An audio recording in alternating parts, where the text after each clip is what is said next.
Hi everyone, welcome to my channel. నా ఛానల్లో వచ్చేసి shopping, travelling, cooking, beauty tips అలాగే డైలీ వ్లాగ్స్ ఉంటాయి. ఈరోజైతే క్యారెట్ ఫ్రై ఎలా చేసుకోవాలో చూపిస్తాను. నేనైతే ఇక్కడ వచ్చేసి పావు కేజీ క్యారెట్ తీసుకున్నాను. దానికి పీల్ తీసుకొని ఇలా ఒక సైజులో వచ్చేట్లుగా ముక్కలన్నీ కట్ చేసుకొని పెట్టుకున్నాను. నేను ఈరోజు క్యారెట్ ఫ్రై మీకు చూపించడానికి ఒక కారణం ఉండింది. నేనైతే ఒక ప్రోడక్ట్ తీసుకున్నాను, ఇదేనండి వెజిటేబుల్ కట్టరు. ఇది నాకైతే చాలా బాగా యూజ్ అయింది, మీకు కూడా పనికొస్తుందని చెప్పేసి వీడియో తీస్తున్నాను. ఇలా పీల్ తీసుకున్న క్యారెట్ ముక్కలన్నిటినీ ఆ వెజిటేబుల్ కట్టర్లో వేసుకున్నాను. ఇవి నేను 2 సార్లుగా వేసుకుంటాను. ఒకేసారిగా వేసుకున్నామంటే మనకి కొంచెం పెద్ద సైజుగా చిన్న సైజుగా వస్తాయి. మనం వేసుకునేటప్పుడు ఆ బ్లెండర్కి కొంచెం గ్యాప్ ఇస్తే అన్నీ ఒకే సైజులో క్యారెట్ అనేది కట్ అయిపోతుంది. అందుకని నేను 2 భాగాలుగా వేసుకుంటున్నాను. ఇది వచ్చేసి ఫిలిప్స్ వాడిది 650 వోల్ట్. ఇది వెజిటేబుల్ కటర్ వచ్చింది నాకు. ఇంకొకటి బటర్ మిల్క్ బ్లెండర్ ఒకటి, దాంతో మనం కేక్ బ్యాటర్ రెడీ చేసుకోవచ్చు, ఎగ్స్ బ్లెండ్ చేసుకోవచ్చు. అది కూడా మీకు త్వరలో చూపిస్తాను. ఇది వచ్చిన తర్వాత నాకు వెజిటేబుల్స్ అనేవి చాలా ఈజీగా కట్ చేసుకోవటానికి బాగా యూజ్ అవుతుంది, మీకు కూడా పనికొస్తుందని చెప్పేసి ఈ వీడియో తీస్తున్నాను.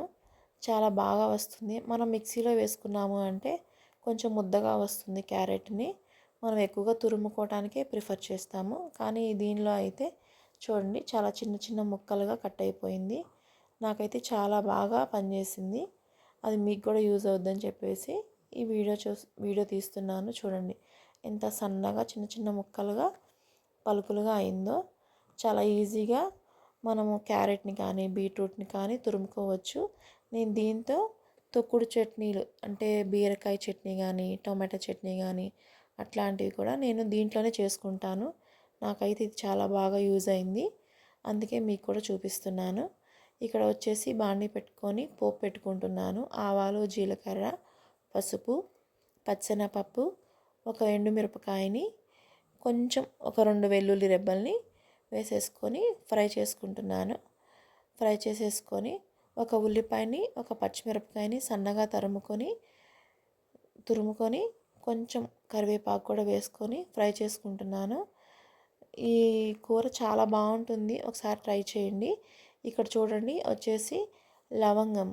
ఈ లవంగం వేయటం వల్ల క్యారెట్ కూర చాలా టేస్ట్ ఉంటుంది.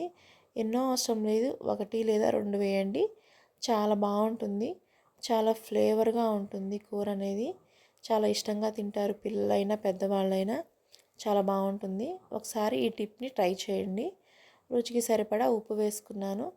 ఉప్పు వేసుకొని ఫ్రై చేసుకున్నాను. ఆనియన్స్ ఫ్రై అయిన తర్వాత మనం తురిమి పెట్టుకున్న క్యారెట్ని కూడా వేసేసుకొని ఫ్రై చేసుకోవాలి.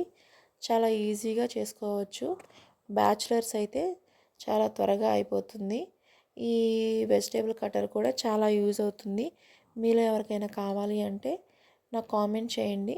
నేనైతే క్రోమాలో తీసుకున్నాను, నేను ఆఫర్లో తీసుకున్నాను. నాకైతే ఇది చాలా యూజ్ అవుతుంది. మీకు కనుక కావాలి అంటే లింక్ పెడతాను, ఒకసారి కామెంట్ చేయండి. చాలా బాగా పనిచేస్తుంది నాకైతే. నేనైతే క్యారెట్ కానీ బీట్రూట్ కానీ తొక్కుడు చట్నీలు కానీ దీనిలోనే ప్రిపేర్ చేసుకుంటున్నాను. త్వరగా అయిపోతుంది, చాలా బాగుంది కూడాను.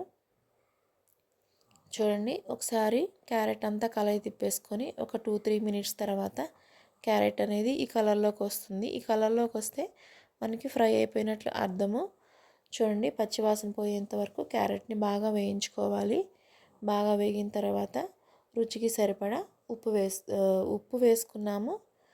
రుచికి సరిపడా కారం కూడా వేసుకోవాలి. నేను ఇక్కడ రుచికి సరిపడా కారం వేసుకున్నాను. కారం కూడా వేసుకొని ఒక 2 మినిట్స్ ఫ్రై చేసుకున్నాము అంటే క్యారెట్ కూర రెడీ అయిపోతుంది. చాలా బాగుంటుంది. పిల్లలు కూడా చాలా ఇష్టంగా తింటారు. పిల్లలు పెద్దవాళ్ళకి అందరికీ నచ్చేదే క్యారెట్ కూర. ఒకసారి ట్రై చేయండి. మీకు కనుక నచ్చితే ఈ వీడియో లైక్ చేయండి. నా ఛానల్ని సబ్స్క్రైబ్ చేసుకోండి. చాలా ఈజీగా చేసుకోవచ్చు ఆ బ్లెండర్తో. ఇంకా జ్యూసెస్ కూడా చేసుకోవచ్చు, చాలా బాగుంటుంది. నేను వాటితో ముందు వీడియోలో మీ ముందుకి తీసుకొస్తాను. నచ్చితే లైక్ చేయండి. Thank you.